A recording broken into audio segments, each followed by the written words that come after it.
Right, and we are live. Good afternoon. Thank you very much for joining me, or good morning if you're in America, or hello to everybody who is not watching this live. Let me know, as always, if you can hear me and see me okay. And today, going to be doing something that's been actually planned for the last 4 or 5 months, and unfortunately just one thing or another never got round to it. Now, as some of you know, I've already covered a couple of the fighting fantasy game books on my channel with some interactive playthroughs, and a guy called David contacted me. David is the author of Heroes of Urowen, which is another one of these fantasy game books. And he contacted me and he said, Paul, I see you're covering these books on your channel and I've written one. Would you like to have a copy of it? And I was like, well, I really like these books. Like many people of a similar age to me, we got into this hobby through these adventure game books.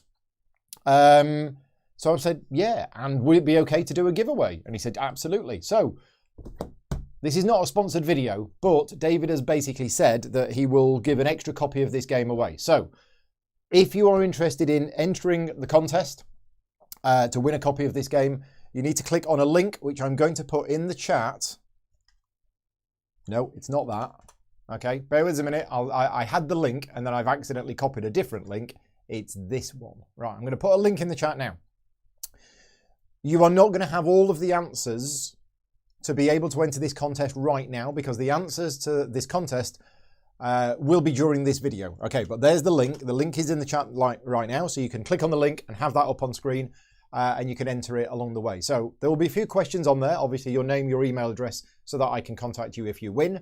Whether you are a Gaming Rules Patreon supporter or not, because if you are a Patreon supporter, you will get extra entries. But also there will be some questions for things that are going to happen during the playthrough today. I've also noticed that it's a little bit dark, so I'm just going to up the brightness a little bit. Bear with us a minute. I just need to reach there and up that. There you go. That's a bit brighter. That's better. How do you pronounce Urowen? Yeah, there you go, Urowen.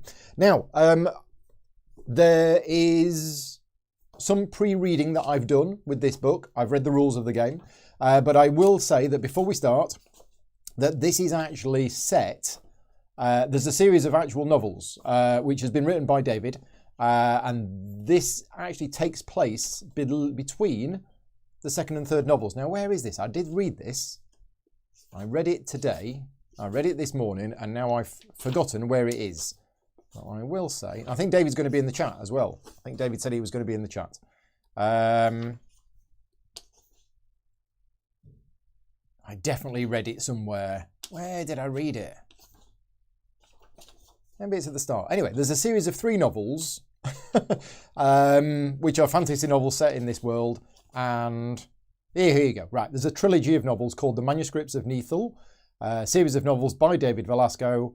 And this is an independent story, and it's set between books 2 and 3 of that series. So I don't think there's going to be any more spoilers. Hopefully, not going to be any more spoilers. I've not played this. This is my first reading through it. I have no idea what to expect. I'm hoping it's going to be good, but we will find out. But the first thing is, we need to create a character. Now, unlike some of the other games that I've played, David is saying he pronounces the first U louder. Urowen. Right, there we go. Yeah, unlike some of the other games that I've played like this, we actually have quite a lot of choice of the character that we're going to create. That might be a bit too bright now. Yeah, okay, bear with us a minute. I'm just gonna fix that brightness, because it does look a little bit too bright. Oh, wrong button. Let's go into here, let's click on there, filters, drop that down a little bit. There we go, I think that's better. Less shine. Right, okay. So the first thing is we choose a character. We choose a race, and we have a choice. And I'm going to make this the first interactive thing for the day. So thank you very much to everybody who is joining in. If you've not joined in one of my interactive playthroughs before, the reason it's interactive is you're going to be making the choices for me. So our first choice is what race we're going to play. Are we going to play an elf, dwarf, or human? So please put your answer in the chat, elf, dwarf, or human. And then whichever one gets the most votes, that's the one that I'm going to play. I'm going to give you a minute to vote, while I also just browse through the rest of the stuff. So we have 4 characteristics. We have strength, skill, magic, and perception. These all start at 0. They can go to 6 during the game, because your character will advance as the game goes on. And we're going to start with 1 in some of these. depending on which race and career we choose. Because we're going to choose a race. After we've chosen a race, we're going to choose a career. And there are 6 careers to choose from. 7 careers to choose from, okay? And then based on our race and career, we'll determine which starting things we have. We've also got a name, we've got a kingdom. Oh, I need a name as well. I'm not very good on the whole name. So currently, it's dwarf is winning the vote with 5-4-1. So what was it? 5 for dwarf, 4 for elf, and 1 for human. Nobody wants to play. Nobody wants me to play human. And Phil says he likes how the elf voters have quicker reactions. Okay, it's 6 for a dwarf, so we're going to go with dwarf. There we go. Right. So race, dwarf. There we go. Okay, and we have 2 choices of dwarf. It doesn't actually make any difference to the stats, but they're very strong, very powerful fighters, specialised in the use of the battle axe. Their 2 main towns, both dug deep out of the mountains, are Gyrokawarkas, located in the Kandrist mountain range to the northwest of Urowen, which I guess is up there. Yep. And Turnoston, located in the Srimmost mountains to the east, which is over here. It doesn't, for the game purposes, it doesn't matter which dwarf, which kingdom we come from. We get 1 point to our strength. So there you go. Our strength is 1. Now, it says you're going to need a rubber for this game, and I don't have one. Right. If we'd have chosen an elf, we'd have had a choice of 2 different elves, and that would have affected our stats, but we've chosen dwarf. Right, career. Now, there's lots of different information about the different careers. I'm just going to read the name, and then you're going to vote. Now, unfortunately, we've only got about 11 or 12 people voting, and there are 7 careers to choose from. Okay, so let's see how we get on. Right, okay, the different things. It's not print and play. It is a book that you can actually buy from Amazon, but I wouldn't buy it yet. Wait till you've entered the contest. Yeah, base stats. The base stats are 0. So all of the stats start at 0 at the start of the game, and we've added 1 to it. Okay, so let's go through the careers. And again, I'm just going to give you the name. So, sorcerer, hunter, warrior, thief, minstrel. It's called a Sagrast Knight Monk. Just put monk in the chat. Or alchemist. Right, they are the 7 careers. Yeah, choose my top 3. I'll tell you what. I'll roll dice. There we go. Right, and what I'm going to do, rather than choosing for all of them, I'm going to roll 3 dice. And we're going to have number 7. So it's either an alchemist or an alchemist. So an alchemist, a minstrel, or a thief. Right, there's your choices. Good idea. So alchemist, minstrel, or thief. Vote now on which one of those 3 you want me to play. There are probably some good matchups, but I'm going to go random. So yeah, alchemist, minstrel, or thief. And I'll give you a minute to decide. While you're deciding that, we have a map here. Now these are available on David's website, so you can actually print these off to save you having to keep. They are printed in the book, but it's to save you having to keep flipping back and forth. And I do like maps. I've always loved maps. Going back to when I was a kid and I was playing these games, you know, I would create countless maps for role-playing games that I played. I've got dozens and dozens of maps. Yeah, from when I played role-playing games back in the 80s. So I absolutely love maps. And yeah, you can print them off. So what have we got? There's a lot of alchemists there. There is a lot of alchemists. There's a couple of thieves. There's a few minstrels. It looks to me like alchemist has probably got the most votes. So I think it's alchemist. 5 each for all 3. Is it? Is it 5 each for all 3? All I can see on my screen is I can only see 2 thieves. I think Mark might be pulling my leg. Unless you're seeing a different chat to me. Yeah, I can only see 2 thieves. I can see 1, 2, 3, 4, 5, 6, 7 alchemists. And I can see 1, 2, 3, 4, 5 minstrels. Yeah. So we are alchemists. Alchemist is what we're going to go with. So career, alchemist. Now these are actually going to make differences during the game. So I think, unlike some of the other fantasy game books, I think this one is more replayable because I've read somewhere that there are multiple different endings and you will get different choices based on your career and your race. So there we go. We'll see. Right, now, we're now going to read the rules for the sorcerer. The alchemist. Unlike the sorcerer, their mastery of magic focuses on chemical compounds and the use of potions. An alchemist is quite a cultivated person, what you would call a scholar of his time. The great passion of an alchemist is to broaden their knowledge and to become more powerful in magic. If you choose to be an alchemist, add 1 point to the magic attribute on your character file. There you go. Now, I did mention you can only ever have a starting attribute of 1. If you choose a career that would add 1 to an attribute that you've already got 1 in, you get it in something else instead. I think you get it in perception or something like that. We have a special ability as well. Special ability, all of the potions used to gain life points will have an extra effect on the alchemist. Now I'm going to forget this, so I'm going to rely on people in the chat to help me. So as a result, I will recover the usual life points granted by the potion, plus the extra points from rolling a die. So every time I drink a life potion, I get an extra die's worth of healing. Right, speaking of life points, your base character's life points are 20. Now, this is going to be changing a lot.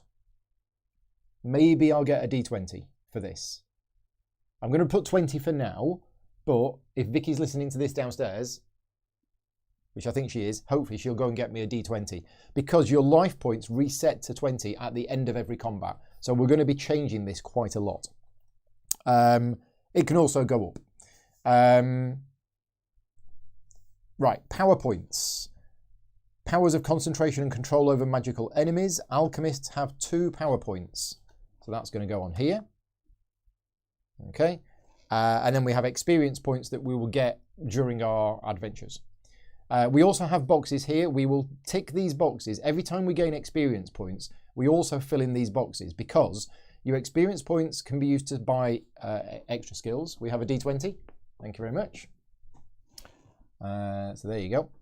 So yeah, your experience points can be used to buy extra skills or attributes, but also your experience points increase your life points and your power points. Every time we get 10 experience points, we immediately gain a life point. That happens automatically. We don't have to spend them. It just, as soon as we get 10, it goes up. Same with the power points. Every time we get 4, the power points goes up, but that we don't have to spend the experience points to do that. Yes, 2d10 would have been better. Brett, thank you. In fact, I've got Aeon's End down here. So when our life goes up above 20, I'll get the other dice. Right. So initial points, Alchemist, we have 2 power. We've done that. We don't know what power is used for. Experience points, we'll come on to spending that later, but I think it cost 8 experience points to increase strength, skill, or magic. And it costs 2 experience points to increase perception. So it's really cheap to increase perception. Skills, we have a skills section. We will learn them during the game. We don't start with any skills. Combat, I'll explain when we get to combat. Armor, we do not start with any armor, unfortunately. But we do start with a knife. So we write knife down here. And the stats of a knife are that it is a skill thing to use a knife. We don't have any skill. And it does 1d6 minus 3 damage. 1d6 minus 3 damage. Because I think it says it's a blunt, a small blunt knife. Okay, so that's what we have. Miscellanea, so we can carry 6 items in our leather bag. I don't believe we start with any. At the beginning of the game, your leather bag is empty. As you only carry a knife, as it is your main weapon, it does not fill a slot. There's also the Zyphas, which is the currency of the game. We start the game with 15 of this. Carrying any amount of Zyphas will not fill a slot in your leather bag. Okay, right, I think that is the start. Magical and special items. I don't think we have any of those to start with. No, don't think we have any of those. Map, we have the map, and we have a base camp. So there is an important concept of this game. It's called the base camp. There is a space on our character sheet for adding the base camp to it. And when we begin our journey, some sections of the book will lead you to different sections. You'll have to be attentive to these numbers. Some of them will be followed by the words base camp. So whenever we find one of these numbers, we write it down on our character file, because basically when you die, you don't actually die in this game. You come back at the most recent base camp. It's kind of like a save point. Yeah, it says it's like a video game. It's like a save point. You come back to your base camp, you get all your life points back. Right, penalties, we'll come on to that later on. How to read this book, we know how to read the book. And difficulty levels, we're going to play on the normal difficulty level, which is standard. But you can customize the difficulty level. There are 5 different difficulty levels that you can play on. And we're off. We are ready to start. So, let the adventure begin. We need 2 different dice as well, and it recommends dice of 2 different colours. Okay, right, we're ready. The startling, powerful sound of a crowing rooster wakes you just after dawn. You lift your head a little from the pallet that you lie upon, and within the dim light that now filters through the cracks of a rickety window, you see a small room that appears strange to your bleary eyes. At that very moment, all of the memories of the last Estrios, in Urowen days are called Estrios, right, okay, come back to you as you are no longer at home. So, straight away, we don't have a choice, but we have things in here which say, if you are a sorcerer, a knight monk or an alchemist, go to 15. We are an alchemist. I'm going to 15. You sit up in your bunk, remembering your master's last words, which won't stop turning over and over in your mind. Your time here is over, young apprentice. You can no longer learn anything new from me. The time to leave has come. Seek new masters, search old grimoires, and then study their spells. Increase your powers and learn to control magic. Travel as much as you can, explore incessantly, and that is the path that leads to becoming a great magician. I know you are a restless spirit, and that will help you in your quest. I wish you luck, young apprentice. But now, strike out and don't look back. Okay, go to section 2. Did I say night monkey? I hope I didn't say night monkey. I don't think I did. Right, section 2. You know that you won't be able to return to sleep, so you decide to get up and open the window. Light from Estrion, the shining star that illuminates Urowen, is barely seen on the horizon. Despite it being so early, you hear voices from downstairs, in the main room of the inn. You have nothing else to do here, so you pick up your meagre belongings and head downstairs, your stomach rumbling from hunger. When you enter the main room, you see the innkeeper standing at the bar, talking to another man you have never seen before. Right, we have our first choice. Are you ready?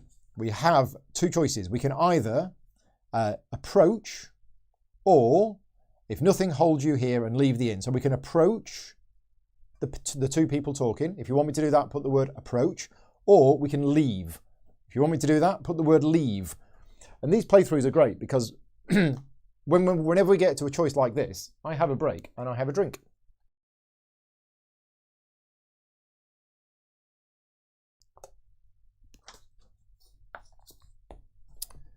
So yes, 2 choices are approach or leave, and I will give the chat time to catch up.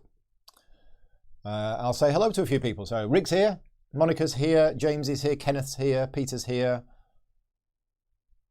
Rick has already named the characters. I don't think one of them's called Barbara. It's the innkeeper. The innkeeper could be a woman. Oh no, it says talking to another man. Well, then again, it could be a woman. Sarah's here. Hi, Sarah. Thank you for joining in. So we have approach, approach, approach, approach, approach, and approach. Mark is saying approach as well. So I think we're going to approach. I don't think we're leaving, which is the right choice. Okay, so we're going to approach the people talking. 22. You die. No, just kidding. Good Estrio, the innkeeper says exuberantly when you approach, instantly dismissing the other man. Did you have a good night? I do hope so. Do you want something for breakfast or some supplies for the road?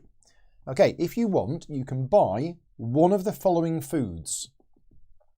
We can buy a milk jug, a piece of bread, a block of cheese, or trip food rations for 2 days. Now, we can only buy one of these. Okay?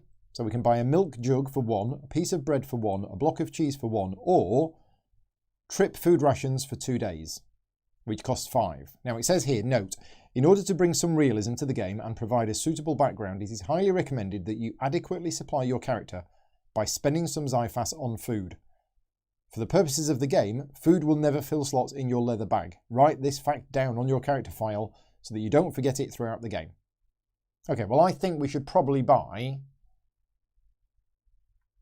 I think we're going somewhere, so we probably want to buy food for the journey. So let's do that. I'm going to spend 5 Xiphas. Okay, and we are going to spend... we spent that, and we've got trip food rations for 2 days. So I'm going to put it here. So food 2. There we go. Right. After your short encounter with the innkeeper, you notice the stranger by your side, who apparently hasn't yet noticed you.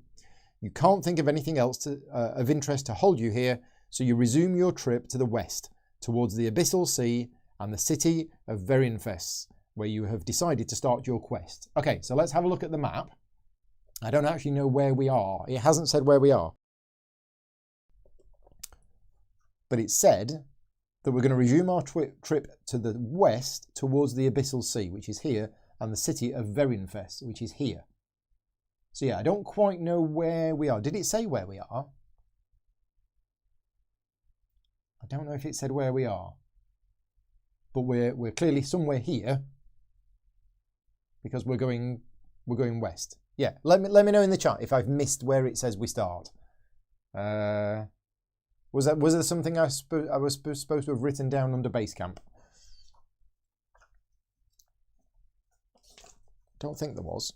Let me just double check. Because if we die now, hopefully we're not going to die now.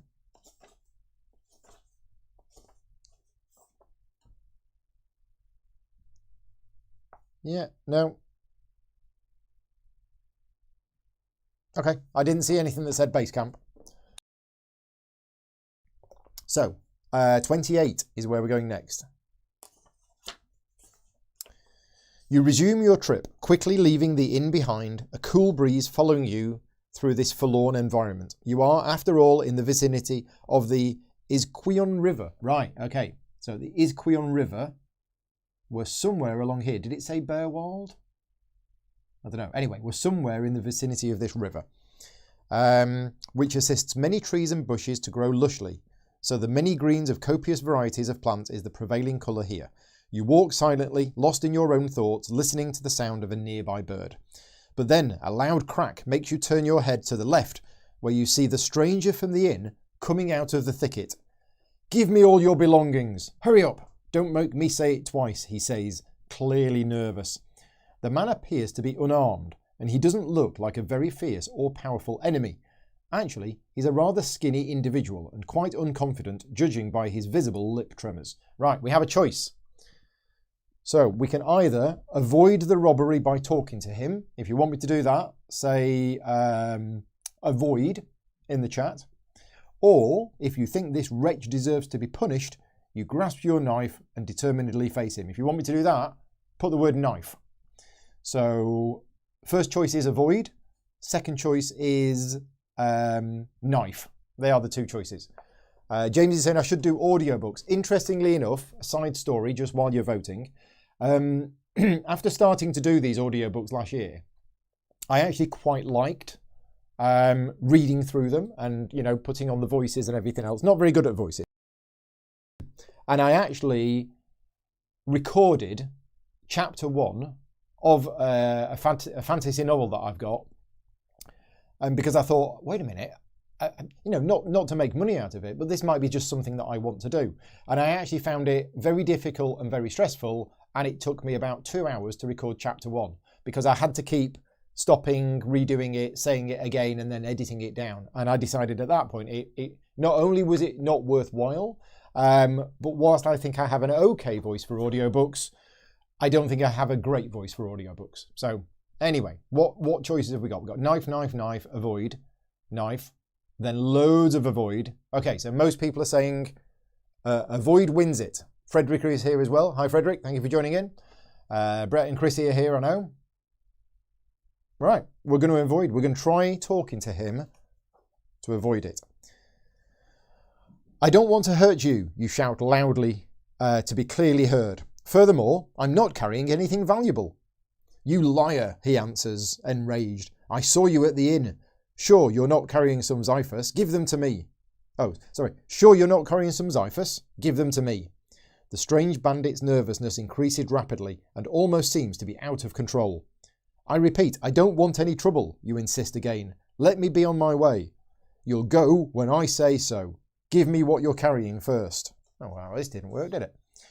You attempt to retreat to avoid this unwanted confrontation, but when he sees that you're trying to escape, the stranger immediately leaps on you, advancing with his fists, his face contorted with rage. Okay, so we are probably going to get into our first fight.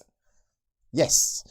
You quickly move your hand to your belt and grip your knife, hardly having enough time to do anything else before the strange assailant is already upon you, screaming unceasingly and attacking you by force. Ouch. Right. So we have our first combat. I get to explain how the combat works. The bandit is attacking with fists, which is a skill check. His skill is 0. It's doing 1d6 minus 4 damage. He's got 15 life points and he's got no armor. Okay, from now on, unless it's noted otherwise, this means that this character will have no armor. Right, okay. Special ability, Coward. If the bandit loses 5 life points, he will flee from battle terrified. So although he's got 15 life points, if he loses 5, then he runs away. Okay, so I'm going to write down the life points for the bandit here, and let's go to the combat.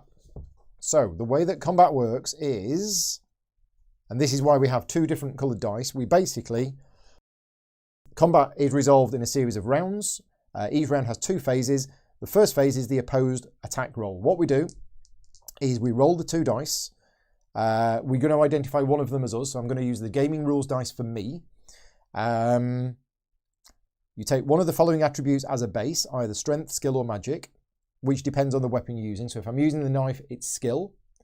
And then you roll a single dice and add that to your skill value. So I'm rolling a single dice for my attack value, add 0. And the bandit is also rolling and adding 0. Okay? That's phase 1. If there's a tie, both rolls are cancelled out and you'll have to make a new roll. But in phase 2, the winner of the roll gets to do damage. And that's where you roll for location and things like that. So we'll get to that in a minute. So round 1 of combat, off we go. So the black one is the enemy, I'm the white one. Okay, so we both rolled a 3, so nothing happens there. We go into round 2. I've rolled a 6, the bandit rolled a 1. Okay, so what's happened is, yeah, I have won that one. Yeah, in real combat, if one of the combatants is currently losing life points, the time the opposing say. Oh, right, okay. Right. Yes, I think that means I've won that round of combat.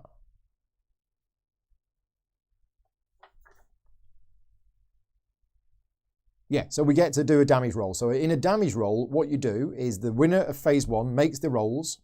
You determine the damage location. So you roll a d6 to see where was hit. It was a 2, so I've hit him in the trunk, the main torso, which is no damage modifier. And then what we do is we roll the dice. So I'm using a knife, which is d6 minus 3. James is asking, how do you get a gaming rules dice? All Patreon supporters will be sent a gaming rules dice when I eventually get round to sending them out. But yes, as a gaming rules supporter, you should get a gaming rules dice. So damage. 3 minus 3, 0. So I haven't done any damage. It was just a flesh wound. And I think that's it. I think that's the way that the combat works. So we may be here a while because our weapons are not very good. Okay, right. So next round of combat. I've lost that round of combat. So I'm going to roll the damage on this die and the hit location on this die. So he's rolled a 6. Now, unfortunately, a 6, he's hit me in the head. So although his fists are doing d6 minus 4, that's 2. Minus 4 is minus 2. But because he's hit me in the head is plus 3 damage, I take 1 damage. So I'm down to 19. Remember, this is going to be an easy fight because you heal to full at the end. Third round of combat. He's beat me again. So again, location is the gaming rules dice. So this time he's hit me in the legs. Oh, he's done 6. But legs is -1. So 6 minus the 4 minus the 1. I take another point of damage. I'm getting beaten up by a bandit. This is not on. Next round of combat. Okay, so I've beat him. Again, we'll do damage on the black die. D6 -3. So 3 damage in the trunk, which is normal.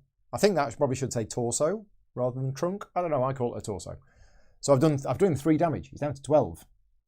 Excellent. Right, just a bit more. I've stabbed him in the chest. I've lost that round of combat. Where's he hit me? He's hit me in the torso. That's 1 damage. I'm down to 17. I beat him. Yes, there we go. So I've in the trunk, but 3 damage. So he's down to 9. So he runs away. Right, there we go. And I think I heal back to 20.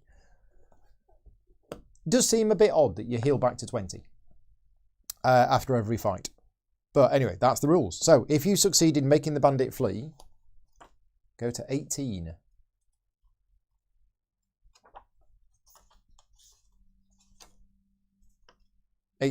After inflicting a couple of cuts on your opponent, the bandit understandably feels terribly inferior in both strength and skill, and realises that his life is in grave danger if he continues his attack. Well, I'm not that much better than him. So without further reflection, he suddenly flees to the side of the road and jumps into the thicket. You win 1 experience point. Write it down on your file. Excellent. There you go. See, that's what this game has that the others don't have. This is heading towards role-playing game territory with getting experience points and stuff. If you are a sorcerer, an alchemist, or a Sagras Knight Monk, go to page 26. Ooh. Kyle is here. Hi, Carl. Have we found Barbara yet? We have not found Barbara. We've just found Chad, and we've stabbed him, and he's run away. So 26. Your magical powers cause you to feel a strange arcane energy from somewhere close to you, somewhere close to where you are standing. It appears to be coming from under your feet, just a few steps away. You approach slowly, closely monitoring the ground ahead, from where you suddenly spot a silver ring, faintly glowing upon the earth. It appears that the bandit dropped this item during your confrontation. Attracted and intrigued by the magical vibration that the ring casts, you pick it up and, when you sense that its energy isn't harmful, you decide to place it on your finger. Right, we have a Voldar ring. A magical object does not fill a slot in your leather bag. So I'm going to write it under magical and special items. Voldar ring. So this bandit was more well off than I was. It allows you to fight with your fists using your magical power. The attacks you make doing so do not use power points. So, right, so instead of attacking with my knife, which is a skill check, and I'm no good with skill, I can actually attack now with my ring. And that uses magic, and I have a magic skill of 1. And it does D6 -1 damage. So that's actually much better. So I'm going to forget my knife. I'm going to go around punching people. Right, go back to 18 and keep on reading.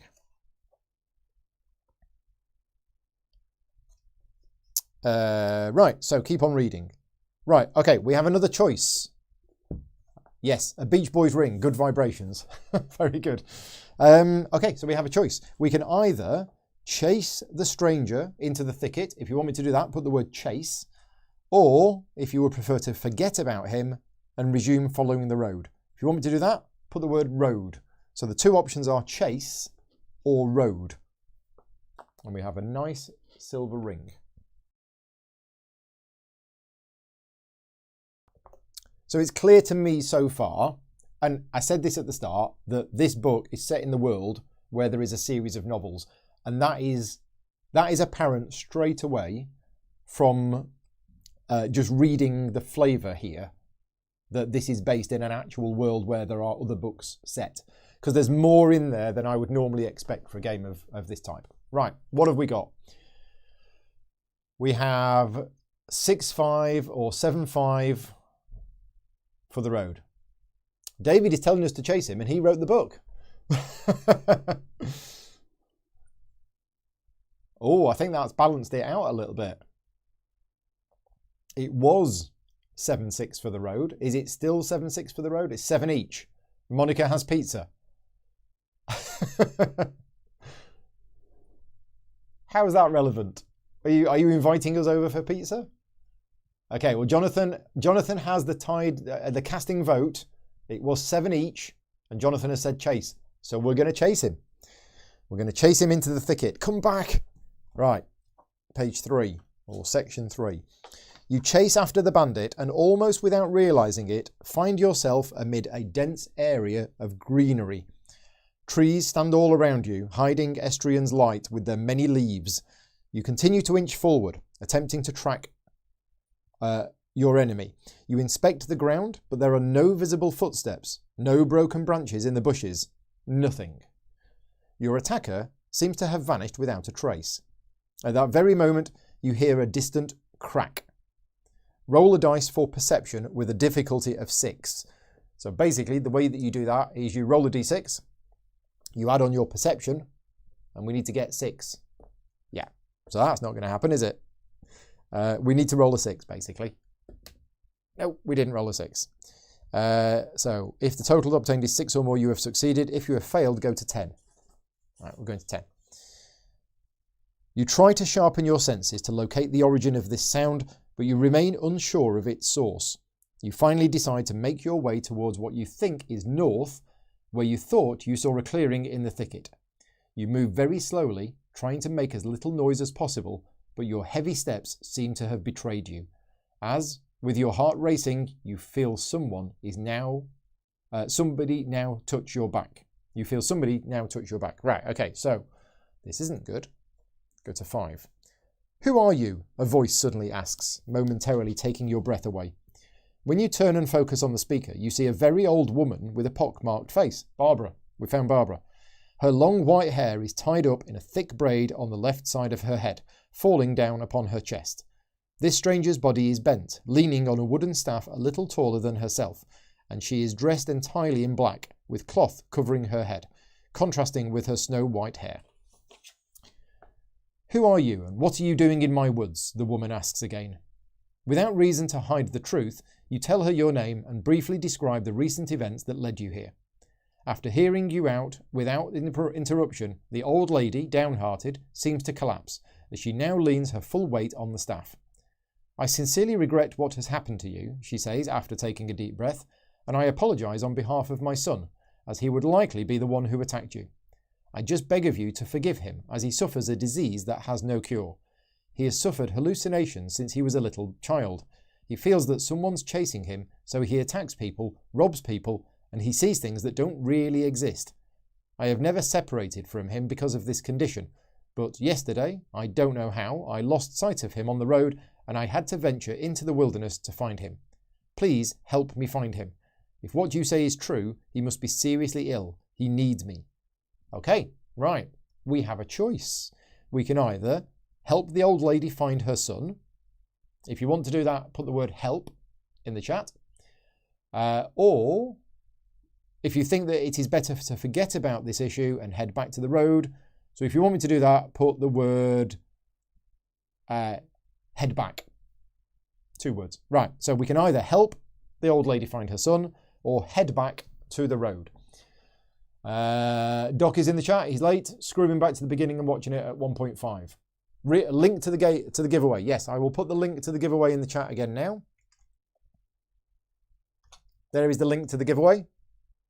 Please enter, although you can't answer all of the questions just yet. What have we got? We have help. Right, so nobody is suggesting that we go back to the road. Ian's here, Jill's here. Thank you for joining in. Neil's here as well. So we're helping the old lady find her son. It's the only thing, it's the right thing to do. 25. Okay, thank you for helping a fragile old woman, she says with tears in her eyes.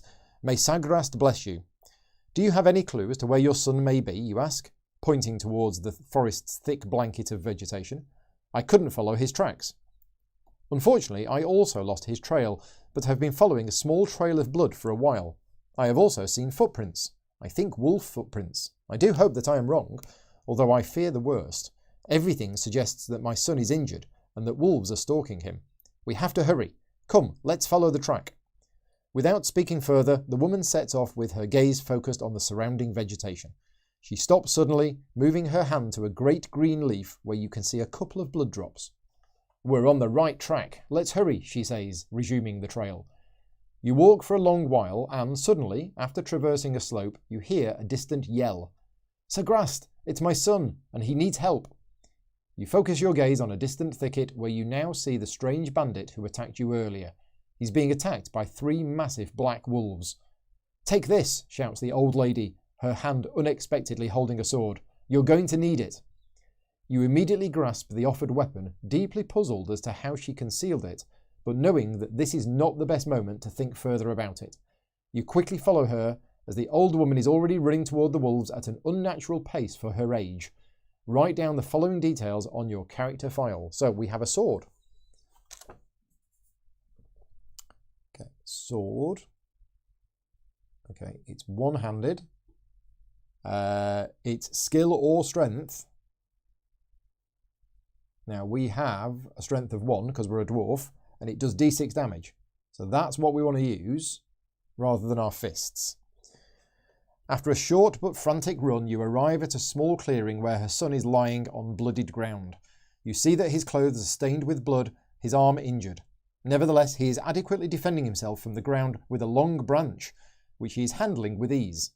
But there is no time for further thought. While the woman bravely leaps on one of the wolves, the third one, the largest of the trio, turns to face you and races directly toward its intended prey. Right. Okay, so we are fighting a black wolf, which is using its fangs. It's got a skill of 1, so it's going to add 1.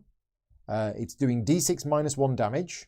Now we're using strength with the sword, so we're fighting at +1, and we're doing d6 damage. It has a special ability, a biting power.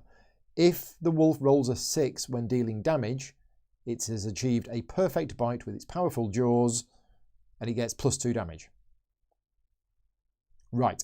Okay, and it has 11 life points. So off we go. We're fighting a wolf. I need to put where we are. I'll just put the book down over there.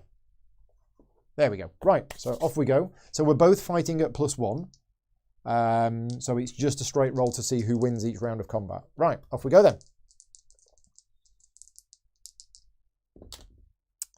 So it's a tie. Next round of combat. Got it. So I need to roll location. Location is going to be... Yeah, we'll do location as the white dice each time. So I'm doing d6 damage, and the location I've hit it in. Presumably you still roll location for wolves. Okay, it's only 1 damage, and I've hit it in the legs, which is -1 damage. Okay, so that didn't do anything. Right, next round of combat. It's a tie. It beat me this round. So let's see how this works out. Okay, so unfortunately it's hit me in the arms, which is +1 damage. So I've taken 4 damage. Ouch. All right, okay. Next round. It's beat me again. That's 2 damage to the torso, so it's just 2 damage. 14. It's 1 again. Oh dear. 2 damage in the head. So that's actually 5 damage, so I'm down to 9. Well, this is not going well, is it? This is really not going well. Come on, Paul, roll better. Oh, I was supposed to mark these when I got an experience point. There we go. That's a tie. That's another loss. Oh dear. That's 1 damage. Yeah, 1 damage. I'm down to 8. Yes, it's not going good, is it? Is it a chip theory D6? Well spotted. It is. It's from Too Many Bones.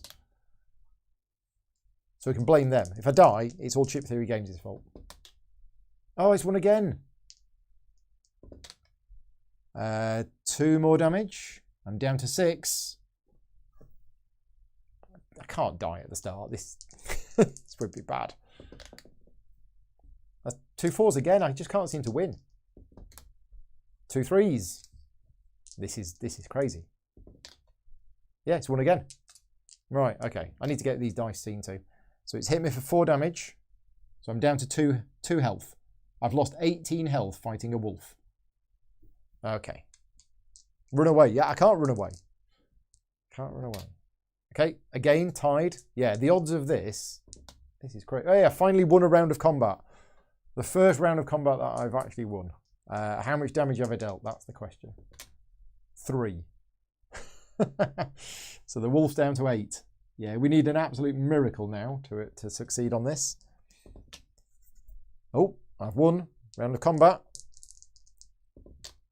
5 damage. Okay, well, we wanted a miracle. The wolf is now down to 3.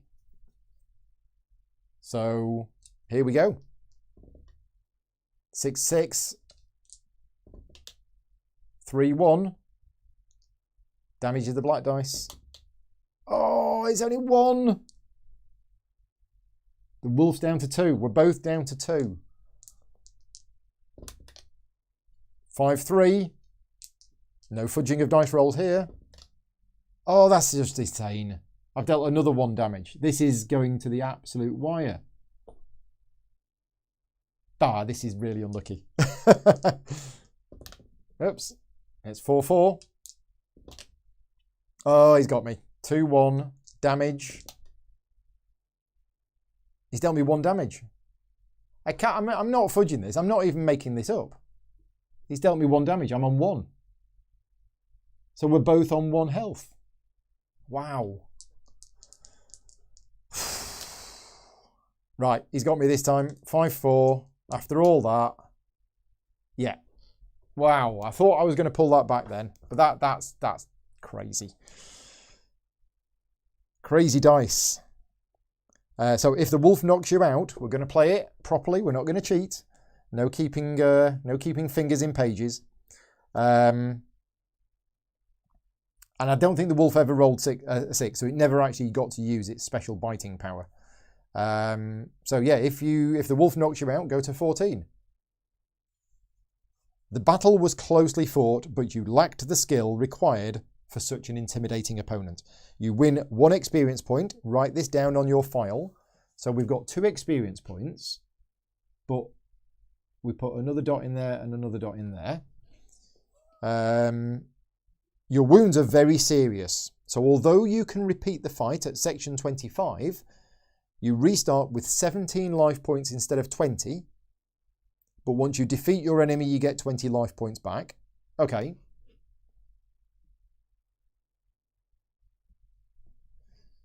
Note that if you return here again, you will repeat the fight against the wolf with 1 less life point after each defeat. That is to say 16, 15 and so on. Okay, so we're going back. We're repeating the fight. But we only start with 17 life points. So is there any penalty? Because I thought if you did die, I thought there was some kind of penalty. But there isn't. There doesn't seem to be a penalty here. We actually got an experience point. And now we're going back and we're doing the fight again. So actually this has been an advantage because we gained an experience point. If I've got that right, David, that seems... Yeah, let me know if I've got that right, because we're now going back to 25. We're fighting again. We've only got 17 health, I know. But if we succeed next time round, we go back up to 20. But basically, we gained an experience point. So that seems weird that we lost the fight, but the end result is that we actually benefited from it. That seems odd. I think we got that right. Anyway, we're going back. We're doing it again. Peter is saying that 17 is a permanent reduction. Oh, the Black Wolf Fang should have been -1. Oh, okay, so I've been getting it. I did the fight wrong. Oh, thank you. Yes, the damage was D6 -1. Ah, right. Apologies for that. I'd been getting the fight wrong. The wolf was actually only doing D6 -1 damage, not D6 damage. That was my fault. But no, Peter, it does say, yeah, it does say, restart with 17 life points, but once you defeat your enemy, you get your 20 back. Anyway, right. So rather than redoing it, Yeah, should I redo it? I'm not sure. What should I do? It's a sparring match to learn the rules. Right, okay, I see. Yeah, we'll say I won the fight because I was forgetting to do the -1 damage for the wolf. So that's my bad. Apologies for that. So we're going to say I killed the wolf. And if this gets me an XP, which I think it will do. Yeah, if you kill the wolf on your first try, you get 1 experience point. Right, okay, so we've done the experience point. We're on 20. The wolf has been killed. Yeah, apologies for that. So, was it this one? I've gone to the wrong place. 36. Yes, after a long, bloody combat, getting the rules wrong and then fixing them thanks to the people in the chat, with one mighty blow, you finally and fatally pierce the black wolf's body with your blade. After shaking violently, your defeated opponent now lies on the ground, lifeless in a pool of blood. At that very moment, you look up from the deceased wolf to see how the strange old lady, after tearing her own enemy apart, now dashes for the remaining wolf that still attacks her son. Then, before your astonished eyes, the long staff that the old woman grasps firmly begins to shine with such a shimmering brightness that you are forced to cover your eyes. When the intense light has subsided and a calmness finally returns to the clearing, you see the corpse of the third wolf lying on the ground, completely burnt, still smoking intensely. The old woman is kneeling by her son, hugging him tightly, reciting in a low voice what seems to you to be some sort of invocation. So, if you killed the wolf on your first try, yeah, we did, you get an experience point. Thank you very much for your help, the old lady says again when she perceives you standing nearby. Without you, I couldn't have made it. My powers are becoming weaker and weaker. I would have only barely been able to overcome the wolf that you fought. I will be eternally grateful. If you are an alchemist, turn to 7. She is a witch, yes. Turn to 7. I am in your debt, but I have no Zyphas to pay you, she says sadly. Nevertheless, I have felt a great power within you, she adds as she approaches, now resting a hand upon your chest. Yes, there is magic in you, there is no doubt about that. What I am going to do next is something unusual for me, but you have earned it by far. If you wish so, I will teach you a powerful spell to master fire. So we've got Fireball. Right, okay, so we need to read this.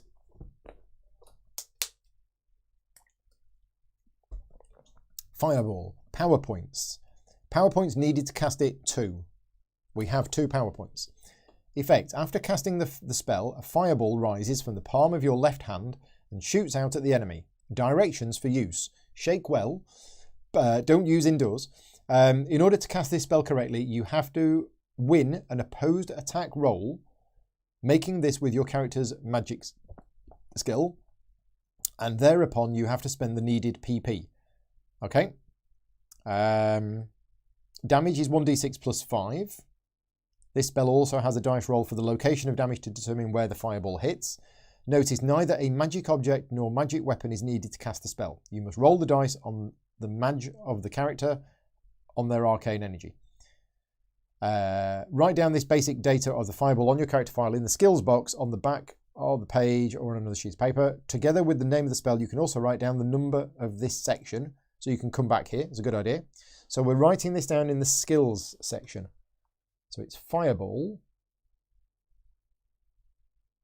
Now, why does it say 7? Oh, because that's the section we're in. Yeah, so section 7. PP2.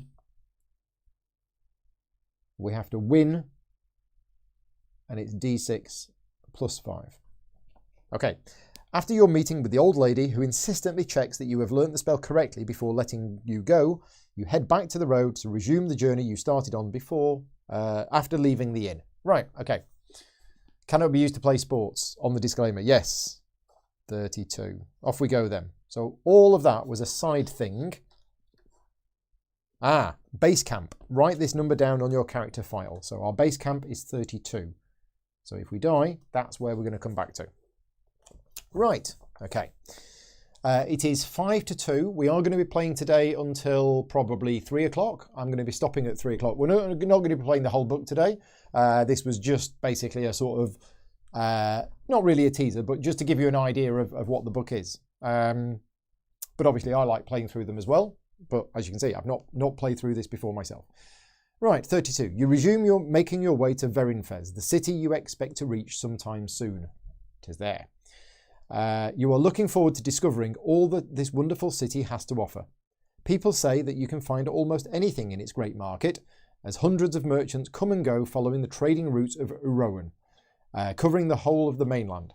Eagerly, you keep on walking, but nightfall has descended before you have reached your desired destination, as Estrion is beginning to set on the far horizon. Darkness will soon have taken over everything. You look around, but you see only the plants and vegetation of the thick forest.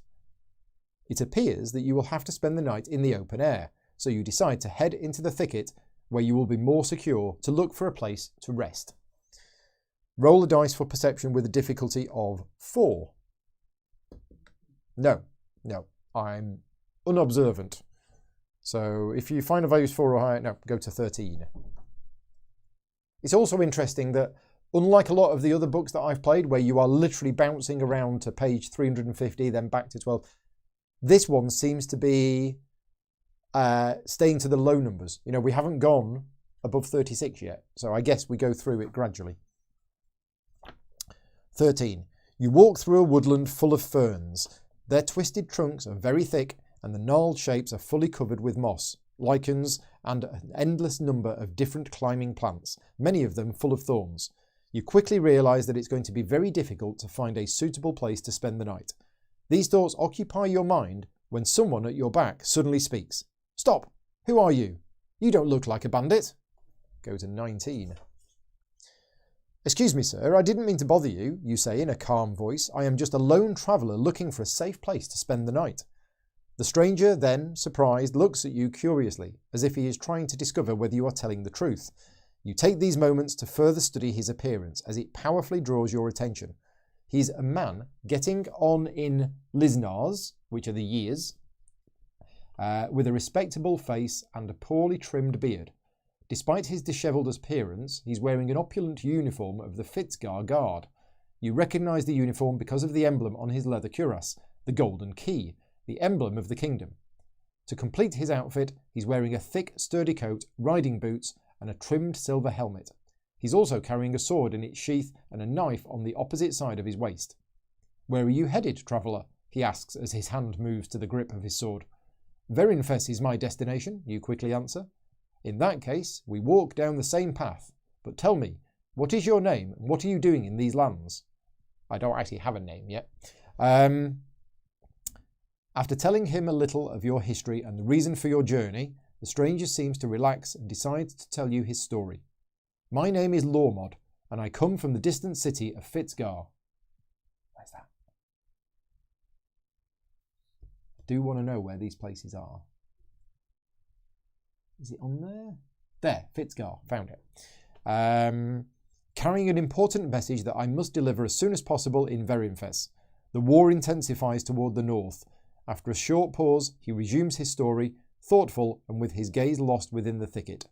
I have been wandering through the forest for 2 estrios. I was riding my horse at a good pace towards the city when a group of bandits took me by surprise. They were undoubtedly Zorbrak spies. There are many of them operating unimpeded through our kingdoms. They took me by surprise, as I was saying, and my horse was hit by 3 arrows, so it collapsed, seriously injured. I was forced to escape, leaving the animal behind, and in order to gain some advantage, I went deep into the wood. I have been constantly running from these swines, but they are always breathing down my neck. I have killed 2 of them so far, but they are still after me. I thought you were one of those bandits, but with your appearance, I would bet that you aren't. I wish that I am right, and that Sagrast has set you on a path to help me reach my destination, as I am very weak and still have a long way to go. Tell me, will you help? As I have told you, it is of great importance that I deliver the message I am carrying. If you help me, I am positive that you will be amply rewarded by the court of Verinfes. Right. Whew. We got 2 choices. I think I know which choice you're going to take, but the first choice is we can either help the soldier of Fitzgar. If you want me to do that, put the word help in the chat. Or we can move away and resume our walk to Verinfes alone. If you want me to do that, put the word alone. So the 2 choices are help or alone. Let me know what you want me to do while I have a drink.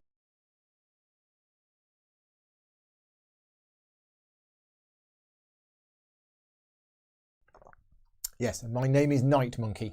There we go. Because apparently I said that earlier on. I am Night Monkey, the Dwarf Alchemist. Okay, so we have help. Everybody wants me to help them, apart from Jonathan, who's telling me to go it alone. Because he can't be too much of a goody two-shoes. Right, okay, so yes, down in a shot of vodka. Yeah, gotta have me vodka, keep me going.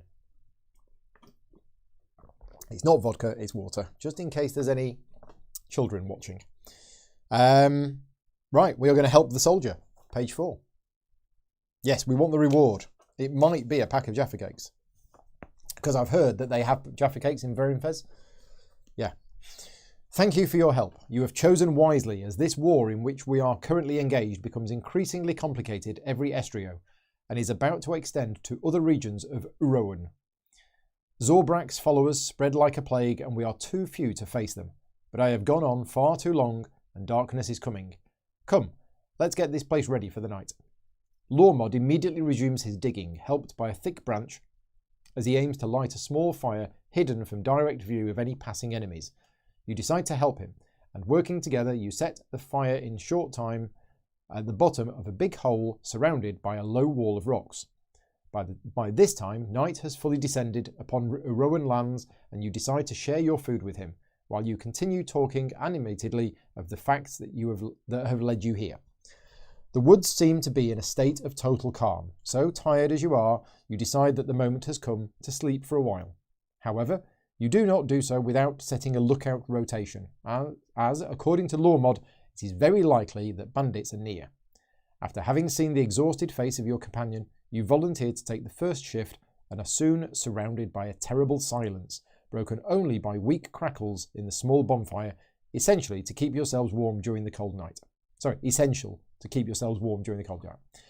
Time passes slowly while the dying fire continues to burn with the few branches with which you feed it. At that moment, late at night, a sound grabs your attention. Dun, dun, dun. We need to make a difficulty 6 perception check. These are really hard. No, failed. Considering at this point in the game, you're not going to have much perception. So 21. Yeah, we're going to split the Pepper Army and the Babybel. You thought that you had heard a light sound of movement nearby, but after listening attentively and focusing your gaze in the darkness for a long time, you decide that it must have been a mouse or some other nocturnal animal. You look back at the fire and throw on another small branch. At that very moment, you clearly hear a distinctive whirring, the unmistakable sound of a bowstring breaking the silence of the night. Unfortunately, it is too late to react, as your enemy has shot at you from close range. Without being able to do anything to avoid it, you feel a terrible pain in your left arm. An arrow has struck your shoulder. Luckily, although the arrow has inflicted a deep cut that begins to bleed profusely, it hasn't permanently stuck in your unprotected flesh. By now, though, shouts are spreading in the forest. Get ready for the imminent battle. Lose 2 life points as you have been injured by an arrow. Okay, and we go to 27. So 27. You look over at Lormod, who is already standing ready for battle, but you don't have time to see anything else, as another bandit, different from the one that fired the shot, comes out of the thicket and leaps on you, grasping what seems to be a massive rusted sickle. Okay, so we are fighting a bandit with a rusted sickle. This time it's skill of 0 and it's d6 damage. I'm going to write it down this time. And it's got 19 life points and he's wearing leather armbands and greaves. So what that means is he's got 1 point of armour, but only on the arms and legs. So arms, legs, 1. So yeah, if your attack aims at his arms or legs, you should adjust the total corresponding award. Right, okay, yeah. Okay, right, so we're in a fight. This is page 27. 27, and off we go. Fireball, yes. Now, Fireball uses 2 power points, and you don't get your power points back. Once you've spent them, they're gone. So, yeah, let's see. I think I might be okay here because I'm going to use my sword. My sword means I'm at +1 on my dice, where he's fighting at 0. So I think we're going to be okay without the fireball. Right, off we go. First round of combat. I'm the white dice. I'm at +1. It's got to land in there. Oh, so I lost the first round of combat. 1 damage on location 4. So I take a damage, so I'm down to 17. It's fine. It's not going to go like it was last time, is it? Okay, next round of combat. Yeah, got him. And I need to remember his armor. So it's 4 damage on the torso, so that's actually 4 damage. So down to 15. Okay, next round. Yep, got him again. 1 damage on the torso. Yep, so that's 1 damage. Down to 14. Got him again because I get the +1. 4 damage on the torso. Yep, so he's down to 10. This has got a bit better. Got him again. 1 damage on the torso. Yep. Death by 1,000 cuts. Yep, got him again. 4 damage on the torso. Yeah, I keep hitting him in the torso. I'm not going anywhere near his legs or arms. Nope, he got me this time. 6 damage to the arms, which is +1. So that's 7 damage. Ouch. 7 damage? Wow. Okay. Right. Sort it out, Paul. Yep, got him. 6 damage to the legs, but legs is -1 and he's got armor, so it's only 4 damage. Oh, that armor saved him. It's a 1 life point. Yep, got him again, and that's enough. Right, okay. And then you heal back to 20. Okay, so that was the bandit with the sickle. If you defeat him, turn to 8. With your last attack, you succeed in severely cutting open his stomach. Nice. So that his guts spill out while the bandit writhes on the ground in a pool of blood. Nice. Okay. You win 1 experience point. Yay, so we got 3, which means we get a dot there, and we got a dot there. You turn your gaze to your companion, who has also defeated his own opponent. But right at that very moment, a volley of arrows falls on you. Roll a dice. If you roll a 1 or 6, you will be hit by an arrow.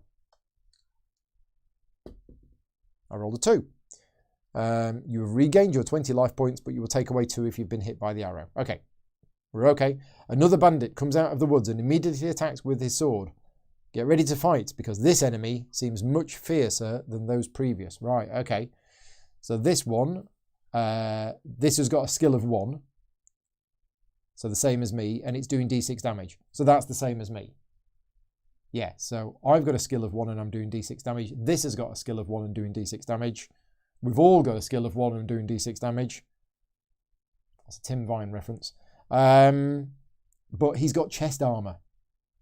Oh, he's got a leather chest armor that protects him from 2. Okay, so yeah, so torso. Protection 2. Okay, now he's got 20 life points, but it says if you succeed in taking 12 life points away and reduce his life points to 8. Okay, so we only need to get him down to 8. Okay, let's see how we get on to start with. This is section 8, and then we might need to use the fireball. We'll see how we get on. So this is a straight roll because we're both at +1, and the damage is the same. But the advantage that he's got is that he's got the leather chest armor, which I should totally have. Okay, so I've won the first round, and I've dealt 3 damage to the torso, which is only 1 damage because of the protection. Okay, second round of combat. I got that one as well. I've done 6 damage to the head. Oh, well, that was a lucky blow. Yeah, so 6 damage to the head. Head is +3. That's 9 damage. He's down to 10. There you go. Don't know what all the trouble's about. Oh, we've not reduced his life points to 8. No, his life points need to go down to 8. Right, third round. I've beat him again. This is how it should go. 2 damage to the torso, which is none, because he's got chest armor. He's won that round of combat. 3 damage to the legs, which is 2 damage to me. I'm down to 18. Next round. Yep, beat him. Come on, I only need to do 2. 3 damage to the torso, which is 1. So he's down to 9. Oh, we're doing it again, aren't we? That's a draw. That's me. And that's 3 damage to the torso. Yeah, so I've got him down to 8. There you go.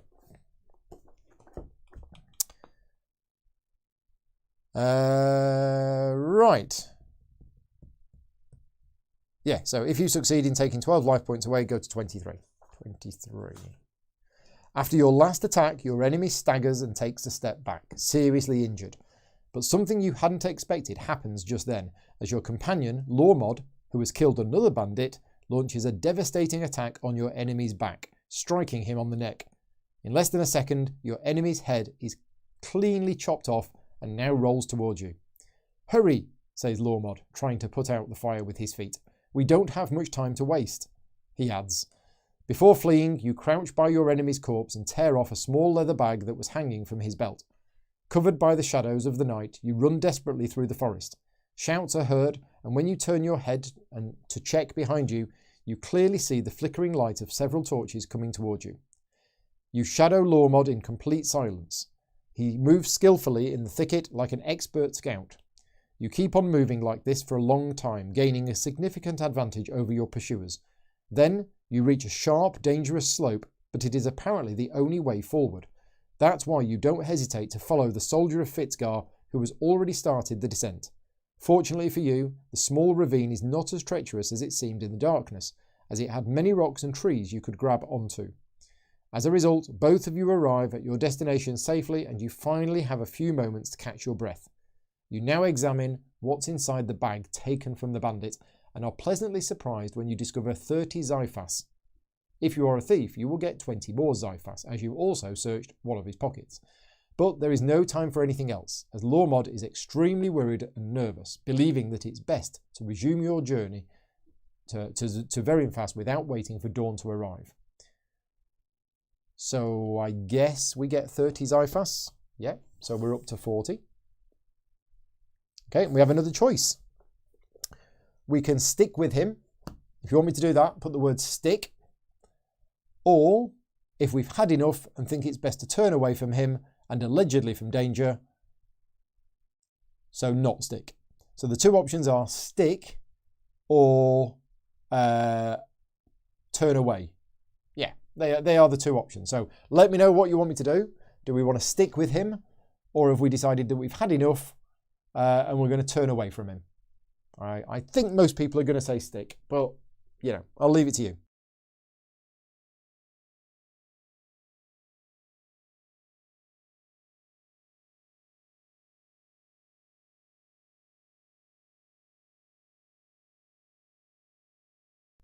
Right, what's the chat saying? Sticky stick, stick, stick, stick. Yes, lots of people sticking. Jonathan's probably saying we'll leave him, cut his throat, dump him in a ditch, steal his money. So we're going to stick with him. Go to 40. Quickly and in complete silence, you travel for an extended time until dawn arrives, introducing a new estrio.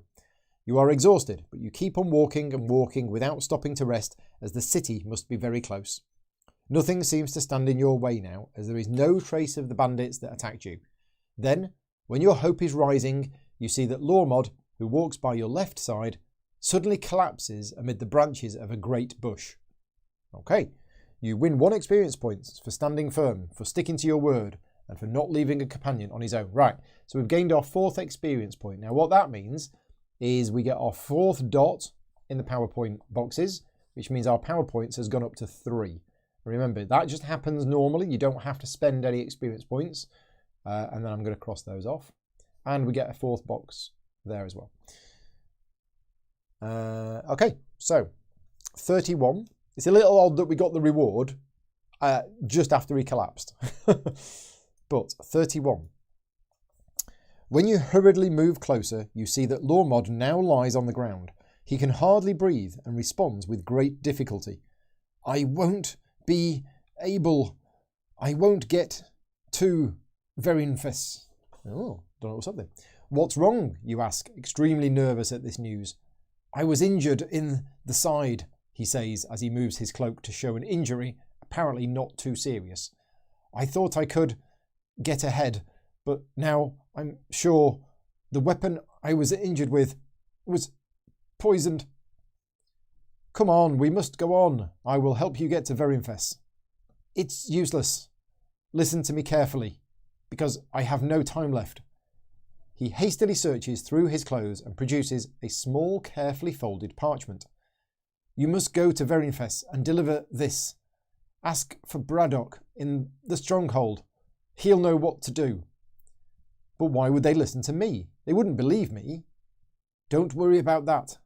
The parchment is sealed, and it carries the intact seal of King Zonlorca. Tell them what happened. At that very moment, Lormod collapses backwards while a black foam begins to dribble out of his mouth. You try desperately to revive him, and he seems to regain consciousness somewhat, so he speaks again. Now run, run, don't stop. After that, he collapses again, unconscious, until you see that his breath steadily fades little by little. Distraught, you struggle between trying to help him, which seems now to be totally impossible, and quickly running away. In the end, with no hope to save him, you decide to obey Lormod's last words and quickly continue on to the city of Verinfes, now travelling alone. It is not too long before you locate the Isquion River, and, as expected, the imposing image of Verinfes soon appears in the distance. Reassured by the idea of reaching your destination, you walk faster until you finally stand before one of the gates of the city, well guarded by a large group of soldiers. Hastily, you move closer to them, knowing that they'll be able to help you in your quest. I have a message for Braddock. It's extremely urgent. At the beginning, all of the soldiers look at you suspiciously, but after you briefly explain what has happened and show them the sealed parchment, they decide to escort you to the city stronghold. There they keep you waiting in a small room, sitting before a wooden table. Then the door opens and a strange man walks in. I am Braddock, senior soldier of Verinfes. I have been told that you have something important for me. Braddock is a man getting on in Lisnars, who limps slightly on his left leg. His long greyish hair is drawn back in a ponytail, and a dark eye patch that covers his right eye, lost after a serious battle against Dreknars, the bloodthirsty inhabitants of Entelgar Valley, stands out on his stern face. He wears a simple black tunic with the badge of the bear skull embroidered on its chest, the original symbol used by the founders of Verinfes, and a coat of arms that fell into disuse dozens of Lisnars ago. On one side of his waist hangs a stunning double-edged sword, featuring a long hilt of the same colour as his clothes. After being momentarily surprised because of his magnificent appearance, you report to him fully, telling him all about Lormod and of your trip, and hand him the parchment. King Zonlorca's seal is certainly authentic, he says with great interest, before breaking the wax seal and unrolling the parchment. A tense silence hangs over the room while Braddock carefully reads the parchment. You have rendered a great service to the kingdom of Verinfes, my friend. Wait here, and you will be rewarded. Thanks again for your help. After saying those few words, Braddock quickly leaves. After having waited for several moments, a soldier enters the room and hands you a small bag containing 60 Zyphas. Is that all? So we've got 100 Zyphas. Go to 45. Right. Yes, never forget that guy. What's his name? Yeah, you know, him. Blokey bloke. Right, 45. Base camp. We have a new base camp number, so it's a save point. 45. There we go. Okay. City of Verinfes. You finally reach your destination, the big city where you will be able to begin your quest and your learning for real. The walled city of Verinfes in the mouth of the Isquion River at the western end of the plain of the Three Rivers was founded well before the beginning of the First Age by the first settlers of the known lands, and has lived great moments of glory and splendour. Dozens of rulers from the most reputable families have controlled their destiny here throughout history. Respected and feared by their enemies, the armies of this kingdom are powerful, and they have a great number of well-trained and well-equipped soldiers. In the present day, Verinfes is one of the richest cities of Urowen, thanks to the volume of trade. The harbour is occupied by a hive of people coming from all corners of the mainland, and countless vessels loaded with a wide range of goods depart to the coastal cities of the Abyssal Sea or inland along the Isquion River. Consequently, Verinfes has the largest market in Urowen, a huge building built in the middle of the city with a massive blue marble dome that is visible from almost any place within the city. It is approximately mid-estrio, and you stand in the big square before the bustling market. You have many options and will now be able to move freely throughout the city. For example, you may visit the market as many times as you wish to purchase equipment, or attempt to complete missions previously deferred because you didn't feel ready to attempt them. Okay, so we have some missions. Now, there was something that was mentioned at the start, in that occasionally we're going to have choices which have difficulty settings associated to them. So we can go shopping at the market, which is difficulty low. We've got a girl coming to beg. If you want to hear what she says, that is difficulty medium. We hear about an inn where you can give free rein to your instincts. That is difficulty medium, and it gives a list of things that you would do in an inn: drinking, betting, alcohol, and other things. You see a tavern called the Blue Fire, which is difficulty hard. And we discover a hooded man stealing a bulky coin bag from a merchant, and we can chase him, and that's difficulty hard as well.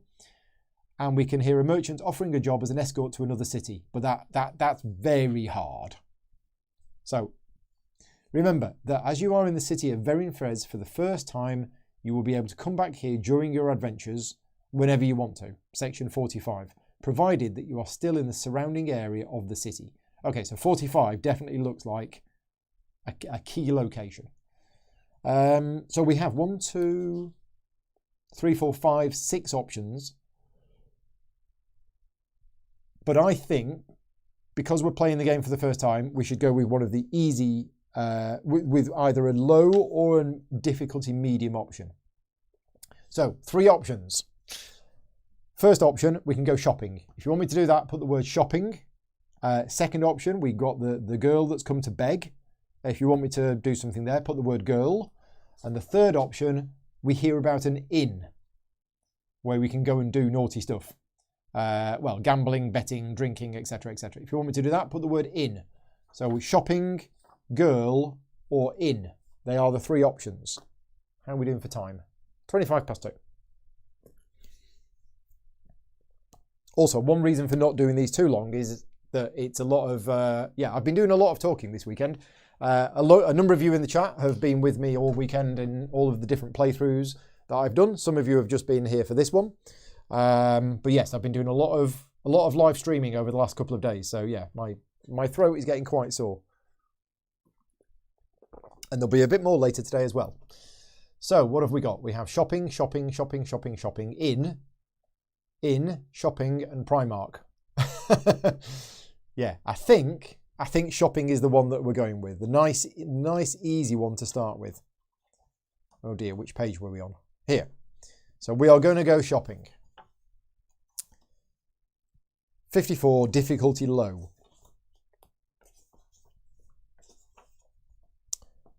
You see the impressively large market building and head directly for it. A massive blue marble dome roofs the building, which you now enter via one of the countless archways that circle its perimeter. Inside there are 4 clearly distinguished floors circling above you, each accessed thanks to stairs that connect one corridor to another. These floors are actually just narrow walkways attached to the walls. There are many shops set against these walls, and before them is a corridor ending in a rail which is beautifully forged, simulating branches of different trees. Because of these delightful patterns, the centre of the building is open. You can see the massive blue dome, which is beautifully painted frescoes created dozens of Liznars ago from the ground floor where you now stand. The entire building is lit by bright natural light due to its great stained glass windows, which were placed in specific positions so that the rays of Estrion shine through one window and then onto another. Additionally, there are hundreds of oil lamps at every corner of the market, providing further warm light. From the ground floor, you are amazed by what you are seeing, as the building is full of shops all over. You begin walking the different streets that divide this large, busy space, and although there are countless different products being offered, you keep one eye on those items which you believe will be useful and are affordable. Remember to write down on your character file any items that you purchase and deduct the Zephyrus that you spend. So we can buy a short bow, but only for hunters. We can buy arrows, only for hunters. We can buy a rapier that uses skill, but does +1 damage. Now, we don't have skill. We can buy an axe, 1 hand strength, damage d6 +1. That's pretty good. We can buy a Candrist ring. We don't really need that. We can buy an iron hull, a helmet, basically. Or we can buy leather chest armor. Now, that should be pretty useful. Yeah, we can actually afford leather chest armor and an axe. Is what we can afford.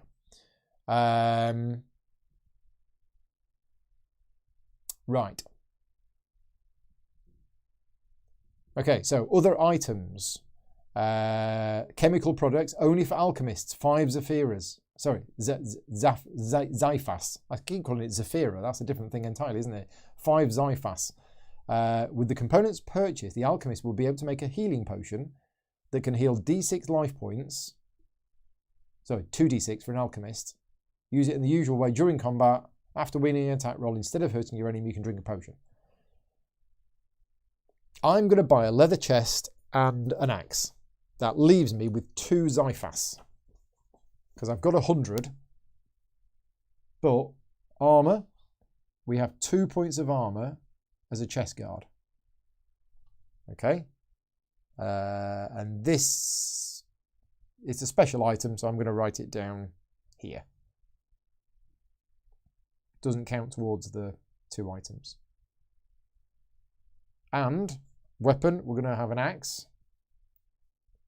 Oh, in fact, I wrote sword down here. I shouldn't have written sword down here. Sword should have been here. So the axe is strength. The sword is skill or strength. The sword is d6 damage. The axe is d6 +1. Yeah, there you go. And these are both one-handed items. Okay, done. Can we sell the sword? We can't. Get some healing. Good idea, but we've only got 2 Xiphas left. Yeah. Healing would have been 5, and I wanted to get the axe. But yeah, it doesn't look like we can sell things, which is a shame, because I would have liked to have sold the sword. So when we finish shopping, we go back to 45. Okay, and at which point, we've then got the other options. So what were the other options in the chat? We have girl or the inn. And I think more people were saying the inn. Yeah, I don't think I saw anybody who said that we listen to the begging girl. So we are going to go to the inn. Now, I do want this to be a family-friendly show. So I'm just going to read this and we'll see what this is about. Because, yeah, we'll find out when we get there. I don't think there's any adult content in this game, but it's got its own entry. It is a new area, base camp 60. Right, okay. Yes, we have no money. We're going to the pub with no money. After hearing a few men speaking about bets, you decide to ask them about the best place to indulge in some betting with 2 money. They tell you that if you want to gamble and experience some powerful emotions, you should make your way to the Scarlet Goddess, a disreputable inn located in the underworld of Verinfes, in the southern area, a rather dangerous place according to some of the many merchants here. Nevertheless, your thirst for exploring the city and your curiosity to know more about the Scarlet Goddess inexorably drags you there all too soon. After walking for a long while, asking others of the exact location of this exotic destination, you finally end up in a filthy, foul-smelling street. The rich sound of kettle drums reaches your ears, the music coming from inside the building now before you. This plain 3-story brick building features only 2 closed windows and a single door, yet above you hangs a golden-lettered signboard with the name of the inn that you seek. After pausing for just a moment, you feel attracted to the hue and cry coming from inside, but then a strange voice to your left whispers a query from the darkness. Hey, you. Yes, you. You're new here, aren't you? Come here, come. What do you want from me? You ask this hooded stranger. Are you going to enter the Scarlet Goddess? You'll need Xiphas there, and by your appearance, you wouldn't have too many of them. Do you want to earn a bucketful? Tell me, do you? And how am I supposed to earn these Xiphas? Oh, I see you like the idea. Xiphas, Xiphas. Come with me. Let's move away from the door of this den, and I'll tell you, as I don't want to be seen by the Golden One, a bloke that's inside. I want to take revenge on him. Come, let's go. Interested in what he has to tell you, you closely follow this stranger whilst keeping an eye on everything around you, as you don't yet trust him. Oh, come on, I'm not going to hurt you. I'm harmless, he says when he notices your suspicion. My name is Rashtan, and all I want is revenge. As I've already told you, there's a bloke inside called the Golden One. He's called that because of his 4 golden teeth. He is rather stout, with long black hair and a thick beard. Now, I want you to beat him up. If you can send him off with his tail between his legs, making him stay in his hole while recovering from his wounds, I'll be satisfied. I'll pay you 50 Xiphas for that simple job. Will you do it, eh? Will you? What did he do to you to deserve this? That's my business. But if you have a bad conscience, I'll tell you that that bloke is of the worst kind. He enjoys abusing women and things of that kind. Many girls at the inn are marked permanently because of his wrongdoing. And I don't just mean punching or kicking. No, I mean nasty burns, knife cuts, rope marks and that sort of thing. He's just a damn coward who needs to be humiliated in a way similar to how he has acted himself. What do you say? Will you help me? Are you interested in 50 Xiphas? I'll think about it. After giving your reply, you move away from Rashtan and enter the Scarlet Goddess. As you do so, you are surprised at the amount of hustle and bustle, the smoky air, and the combined odours of sweat and spew around the room, while young lads serve trays full of jugs. 3 dancers liven up the evening to the sound of the kettle drums, while people laugh and boast here and there, cheering on those who, heavily inebriated, take part in various competitions and games of chance throughout the room. Okay, we have a huge load of options here, one of which is go back.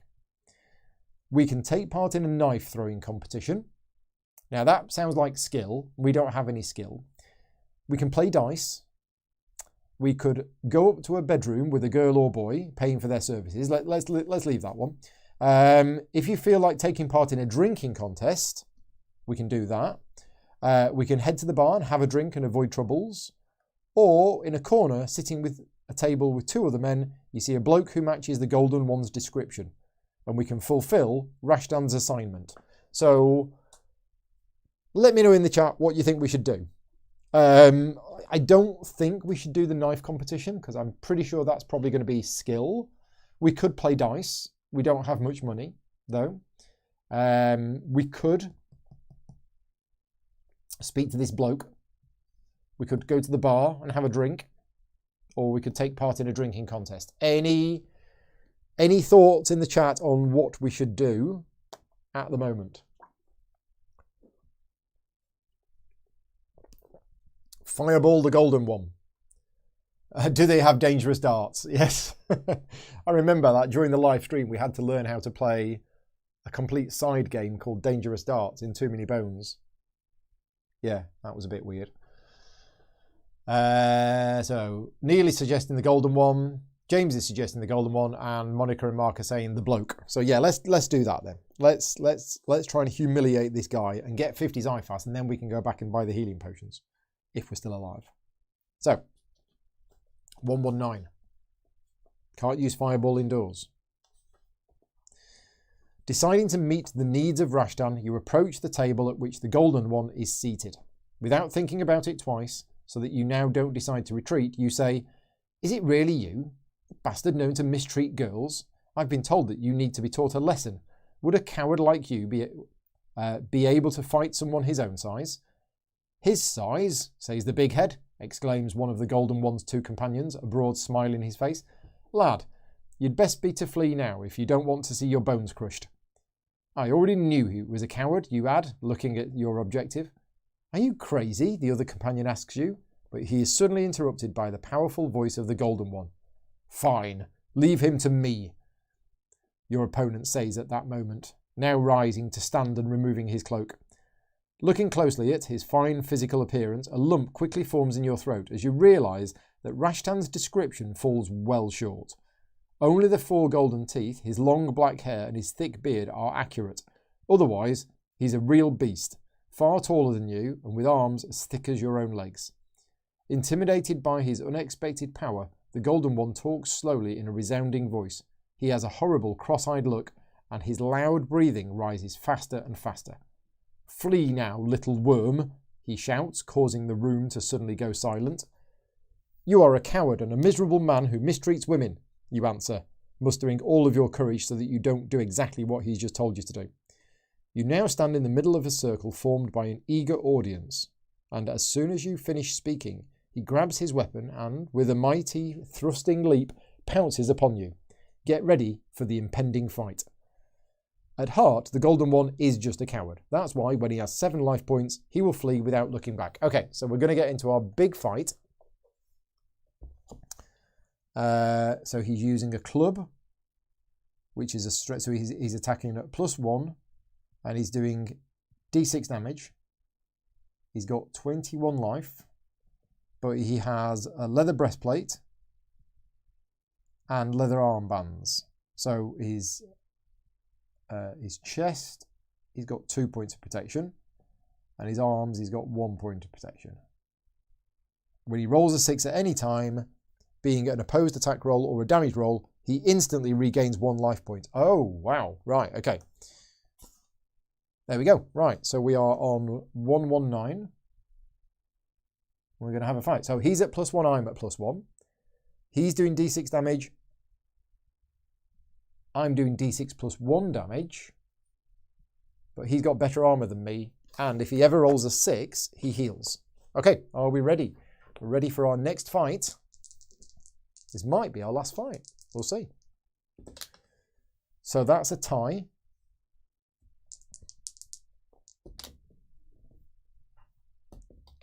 That's a tie. Yeah, I'm thinking about the fireball, but we'll see. We'll see how we go. He's beat me on that one. So damage, 5 damage to the legs, minus my leg modifier of -1, so that's 4. So I'm down to 14. Okay, right. What do I need to get him down to?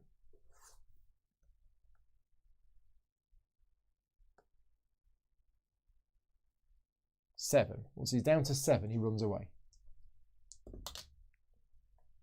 He's beat me again. It's 1 damage to the arms, which is +1, so that's 2 damage. Ouch. Down to 12. Okay, he's got me again. 4 damage to the torso, but I have chest armor, so that's 2, so I'm down to 10. Oh dear. He's still on 21. Okay, I've got to get him this time. Oh, why don't these dice go? Right, I've hit him. So I'm doing +1 damage. So 4 damage to the 3. Unfortunately, he's got chest armor there, so he takes 2. He's down to 19. Yeah, beat him again. 6 damage to the chest, which is reduced to 4. So he's down to 15. It's a bit more like it. Yeah, I know, fireball. Okay, he's beaten me on this one. And this is 5 damage to the arms, which is +1, which is 6. So I'm down to 4. Right, this is not good, this.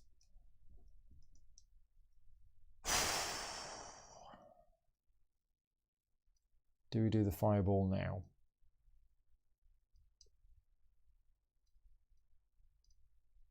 Fireball is how much damage? D6 +5. It's going to cost me 2 power though. And I think I have to win the attack. Yeah, you have to make a magic attack, don't you? And my magic is +1.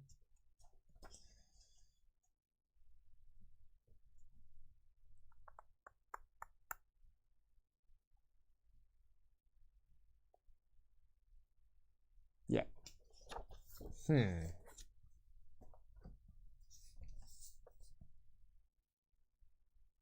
Yeah, I think we might have to use the fireball. So we're going to do a magic attack. So we're both at +1. So no, unfortunately, he's beat me on that. It's 4 damage to the torso, which is protected by my armor, so I'm down to 2. Should have bought the healing potion. Right, magic attack again. Yeah, got him. So I've won the magic attack, and we spend 2 power, and we do d6 plus 5 damage. 9 damage.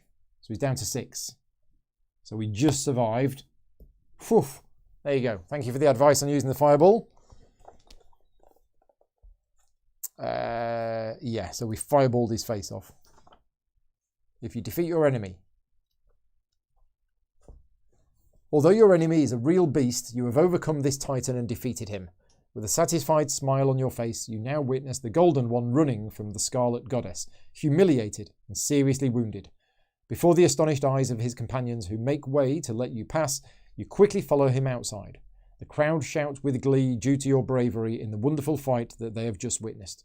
When you rush out into the street, you find Rashtan standing before you, delightedly waving a bag full of coins before your eyes.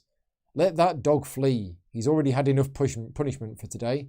After what you've done to him, I think it'll be a long time before we hear of him again. And here's the 50 Xiphas as promised. So we're up to 52. Satisfied, you take the bag of coins, and after saying goodbye to Rashtan, you head back to the Scarlet Goddess and you get an experience point. So we've got 5 experience points, and we start this tick again. Oh, he rolled a 6 a second ago, so he would have healed for 1. Right, okay, but we still got him, just. Yes, just. Thank you for pointing that out. I missed that. Right, go back to 60. Okay, so we've got other things we can do at the pub. Did anybody have any other suggestions? Now we've got the money. Maybe we now should...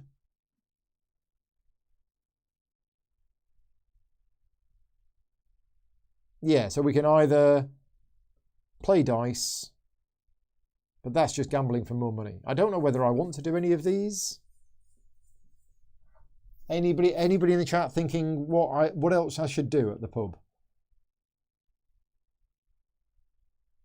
Kind of want 10 experience points. If we get 10 experience points, no, it's 8, isn't it? Yeah, if I get 8 experience points, I can boost. Oh, you can buy perception for 2.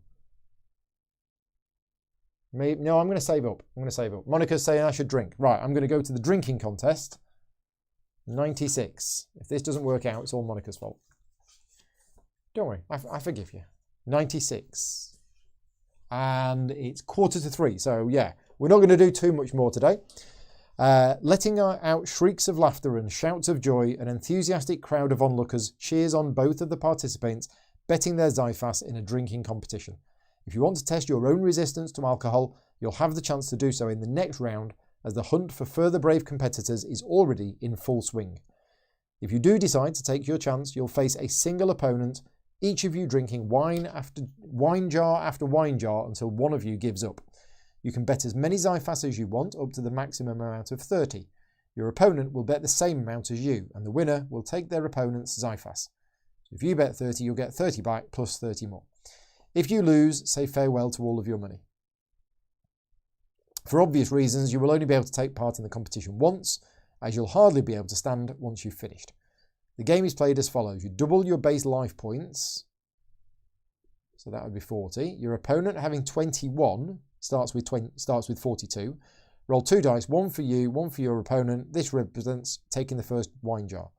The values rolled indicate the life points of each you now lose. You then drink the second wine jar and so on. If you reach 0, you lose. If you both reach 0, keep on deducting. Yeah, I don't think we want to do this. Yeah. No, I don't fancy that. That's just gambling, and knowing me, I'd lose. So at least we now know how the drinking competition works. Buy a drink at the bar. Oh, is that what you meant? Not the drinking contest. Oops. Anyway, we're going to head to the bar to have a drink. 108.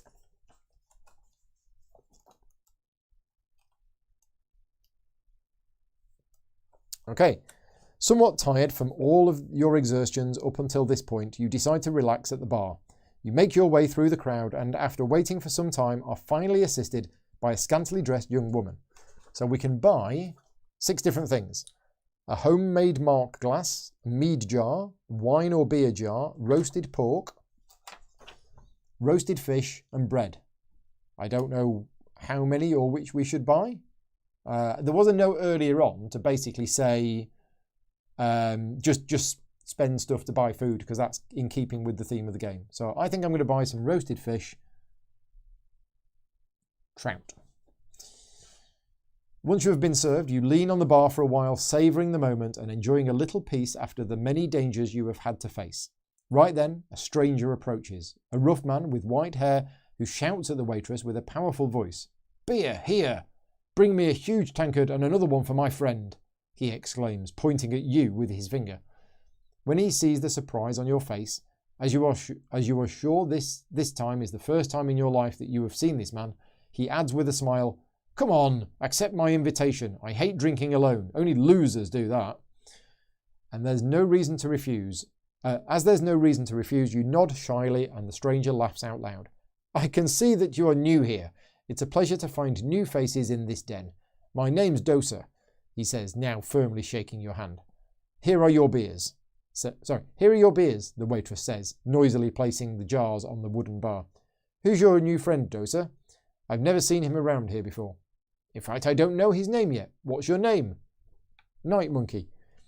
After answering his question and telling him about a few of the adventures that have brought you here, you seem to have earned some admiration from him. From the noticeable purple colour of his nose, he appears to have already drunk a number of tankards.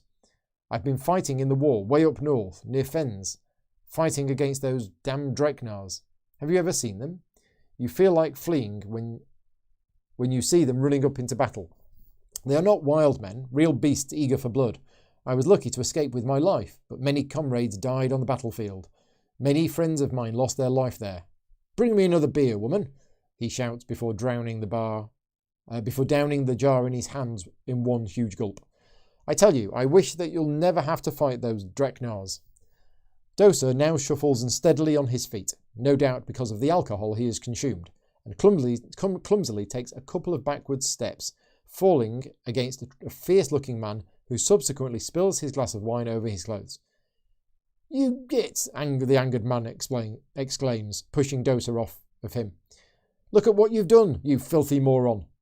"It wasn't your new friend starts to say, but he never finishes his words as the stranger forcefully punches Dosa in the stomach, sending him to the ground.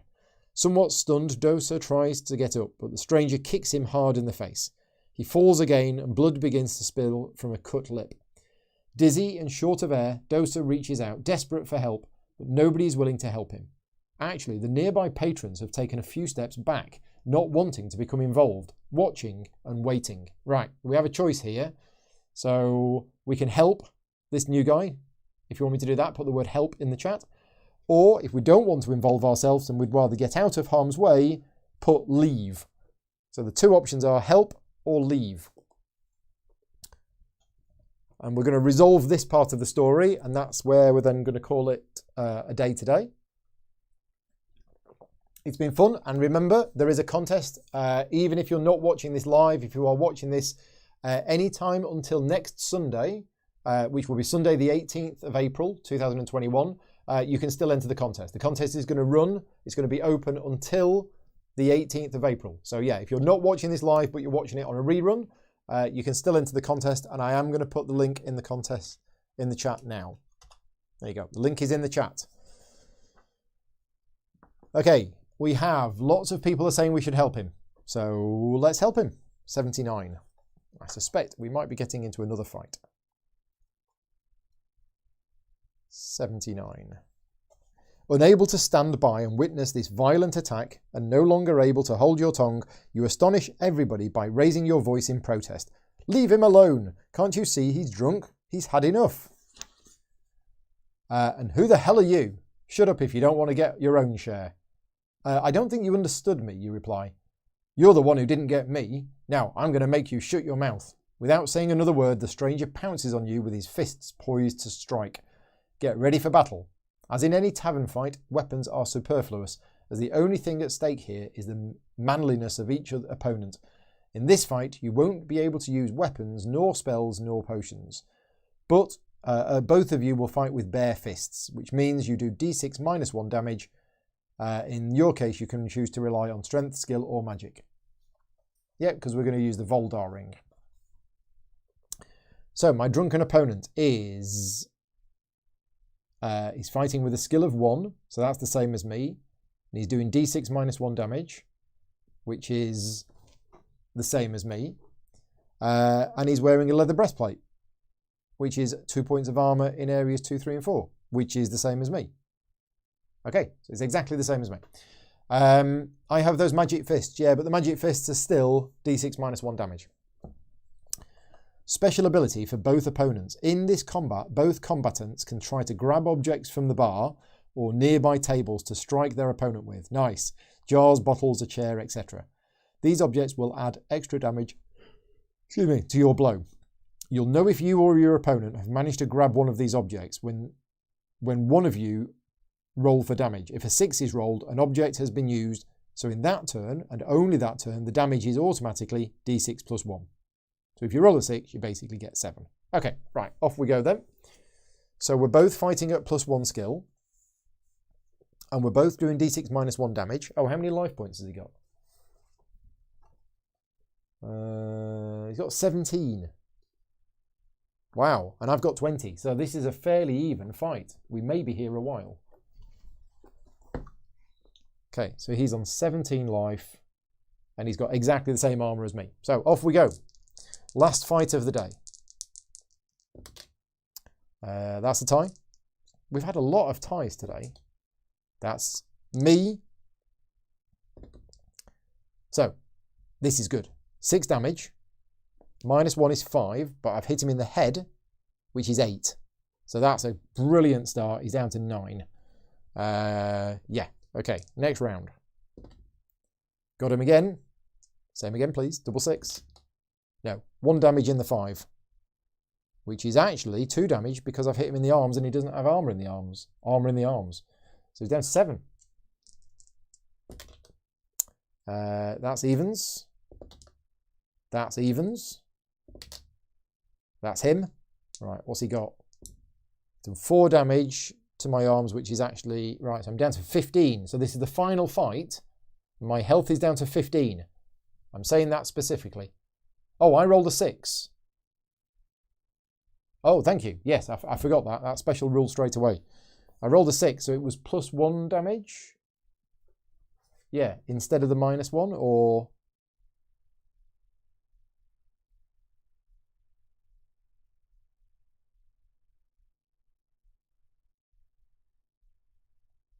Oh, right, yeah. Okay, so that's 2 extra damage. Because instead of it being d6 minus 1... In fact, did I do the 7 damage? Yeah, thank you, chat. I bottled him. Yeah. I can't remember. I know I rolled a double 6, and I think it was 9, and it shouldn't have been 9. No, it looks like I did the minus 1, and I only did 8. And it should have actually been 10. So that's right. He's on 5. He's on 5. Anyway, right. Next round, I think.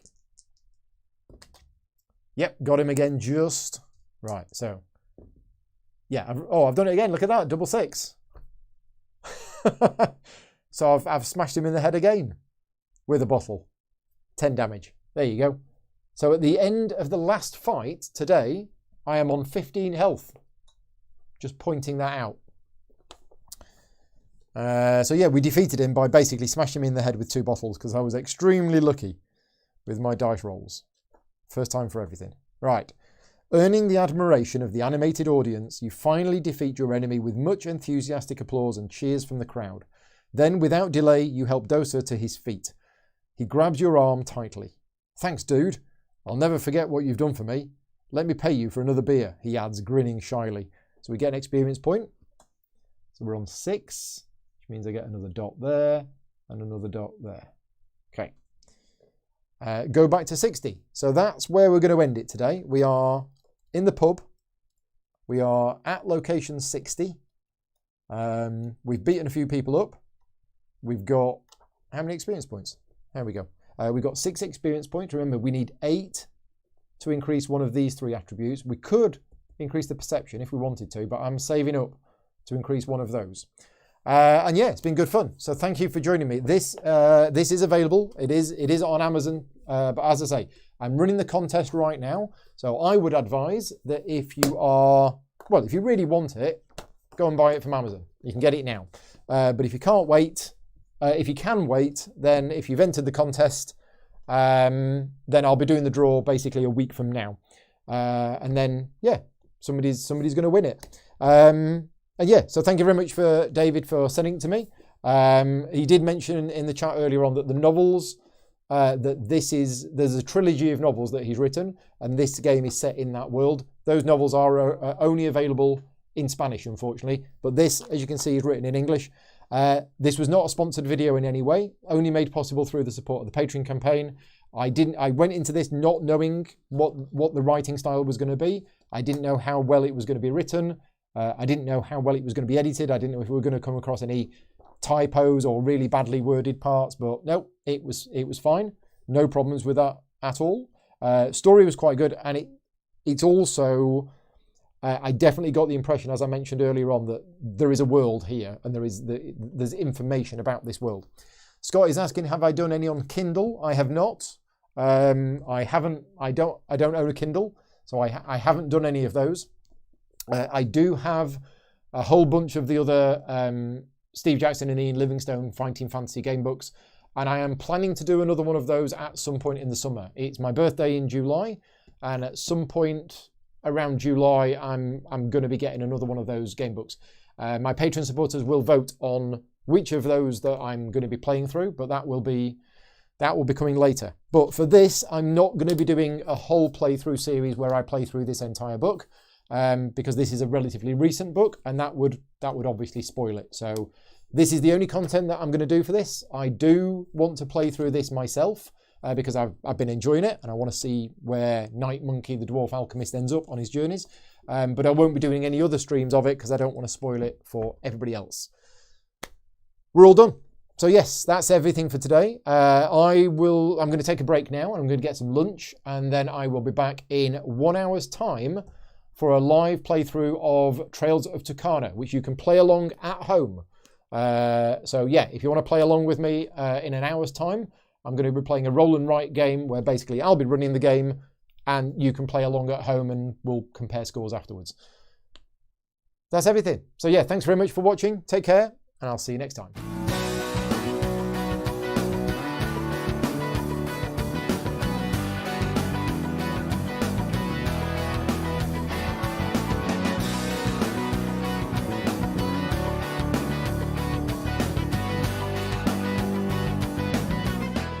Gaming Rules is proudly sponsored by Game Toppers, upgrading your gaming experience. Visit GameToppersLLC.com.